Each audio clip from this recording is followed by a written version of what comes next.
Ćao ljudi i dobrodošli u moj novi YouTube video i danas vam snimam nešto jako zanimljivo, korisno i nadam se da će vam se dopadne. Danas ću vam snimiti, to jest pokazati kako da napravite vašu kućnu olovku za telefon. Dakle, olovku kojom ćete moći da pišete po telefonu, da kuckate poruke, da igrate igrice. Ovom olovkom će vam omogućiti da radite sve što biste inače radili sa vašim prstom. Tako da, nadam se da će se dopasti ovaj video. I pre nego što započnem s ovim klipom, samo želim da vam kažem da mi u komentarima i u Instagramu i na TikToku gde god pišete zanimljiva pitanja, ja ću snimati Q&A. I ono što je jako bitno da napišete neka zanimljiva pitanja, da bi video bio što zanimljiviji. To je to, uživajte u klipu. Ok ljudi, treba će vam malo selotejpa, treba će vam jako malo aluminijumske folije, vidjet ćete u osnovu koliko će vam malo uzeti. Treba će vam jedna grafitna olovka, po mogućnosti da budu ovako dobro naoštrena. Dakle, evo sad lepo vidite. Jedan štapić za uši i na kraju će nam trebati makaze samo da bismo isegli selotejp i aluminijumsku foliju, tako da počnemo. Prvo što ću raditi jeste uzet ću makaze i ovaj, da kažemo, štapić i iseći ću ga, sad ću vam pokazati kako. Dakle, kao što vidite, ovo mekano, to jest ovo vlakno ovde, se završava otprilike ovde, jel' tako? I ja ću samo iseći tu, to jest evo otprilike ovako. Dakle, kao što vidite, nadam se da vidite kako je sečen. Dakle, neću iseći samo ovaj deo gde je ovo vlakno, nego još malo ovu plastiku.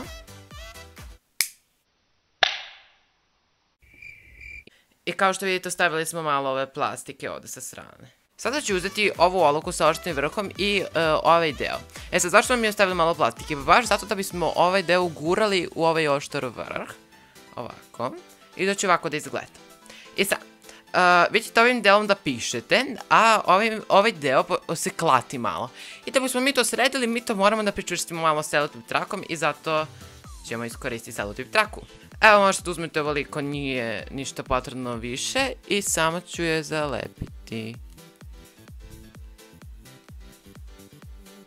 Dakle, ovo je samo da bismo pričvrstili. I evo, to sad ovako izgleda, ne znam da li dobro vidite. Sljedeća stvar koju treba da uradimo jeste da uzmemo malo aluminijumske folije. Evo je aluminijumska folija i uzet ćemo jako malo, kao što sam i rekao. Evo, ja sam ovako otkidao i sada ću samo makazama da ovde ima oblik, da ima bolji oblik, zato što ovako će biti teže da uvijamo. Tako da samo ću ovako da isečemo ove nepotrebne krajeve. Dakle, sečemo da bi ovo što više izgledalo na pravougaonik ili ti kvadar, se zavisi. Dakle, evo naša olovka i sada ćemo je uviti. Aluminijska folija će ići otprilike do ovde. Aluminijska folija će preći ovaj deo ove plastika i malo ovog vlakna.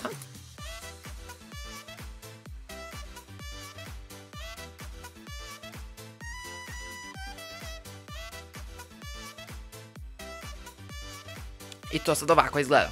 E sad, ovo uvek u svakom trenutku može da se odlepi kao što vidite, pa ćemo samo da zalepimo selotejp. Dakle, vidite, to ćemo samo da zalepimo. Tako. Nam se dakle više samo ne odlepljuje i zalepit ćemo ovde da ova aluminijska folija ne bi mogla da se šeta gore dole.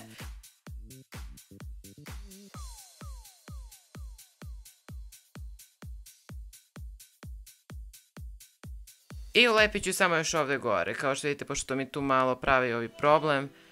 Ovde se kao odlepi, pa ću tu samo isto je zalepim. I to je to, evo je naša olovka. I posljednji korak, kako bi vam ova olovka proradila, jeste sledeći. Utećete vodu, dakle čašu vode. Ovako 2 prsta ćete da potopite. Utećete vašu olovku. I ovaj deo ovde gde je ovo vlakno, to ćete samo ovim mokrim prstima da, kako da kažem, samo da navlažite. I to je to, vaša olovka je spremna za rad. Sad ćemo isprobati na jednom telefonu. Dakle, evo je naša olovka i da vidimo. Voila! Radi! Evo, kao što vidite, bukvalno pišem olovkom i uživam. Evo samo da vidite da radi sasvim, dakle sad ću ukucati nešto bez veze. I to, tako da to je to. Hvala vam što ste gledali ovaj video, nadam se da vam se dopao i nadam se da ćete vi napraviti vašu olovku, da će vam koristiti, da će vam biti dobra i da ćete biti zadovoljni. To je to, vidimo se u sljedećem klipu. Ćao!